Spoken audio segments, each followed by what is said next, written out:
Sanibonani wengane zakwethu, ake nginibelele phinde futhi nginamukele kuyona i-channel ehamba phambili i-Radio Inkeza. Lami igama ngivele ngithuthuka ngakho malubathi la sibona amagumede. Mawuthi ngana kwethu usemusha kuleli khasi, ngizophinde ngicele wenze kufanele ukuthi uyasubscribe, ungakhohlwa ukukhomenta nokulike nokushare, bese futhi uyangilandela Facebook naku-TikTok @Radio Inkezo. Ngane zakwethu ujabule yangcongcoza laphana ke omlengisi womdlalo wokuchungechunge kumabonakude SABC1 usalo laphana ubaba uGlenn Kabelo wazakhela udumo engegama lika baba uMdletshe owayemfundisi kulomdlalo. Kuzokhumbula ukuthi sike sabika ngaye kuleli viki esiphuma kulona ukuthi ke lensizwa iphila impilo enzima kabi njengoba phela kumsebenzi kwamshiya nenkamba beyibuza yesilonda singapholi laphana la khona angena shiqe egoledini wadlela konke wayenakho ke gcine esele sengenalutho ke ngenxa ukuthi ke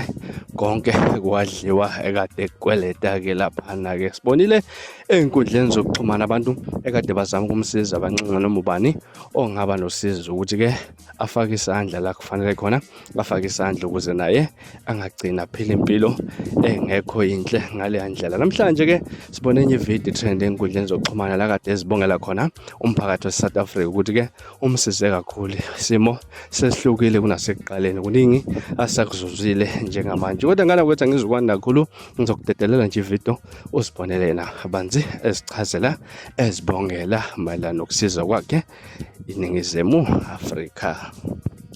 Bantu basemzansi maSouth Africa amahle, ngiyabonga kakhulu lokhu eningenzele khona.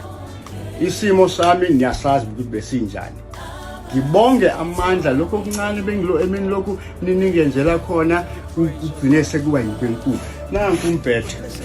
Nanku umphethe uphume kulamandla eningenzele wona lokho okuncane beningifakela khona. Nginibonga ukusuka ekujuleni kwenhliziyo yami. Singakhohlwa phela ukuthi asizenzele. Amandla esiwanikezwa umdali uNkulunkulu uyena oplane yonke lento nakho ukuthi ize ivele isandla sakhe besikhona lapho. Nginibonge kakhulu. Ngiyabonga.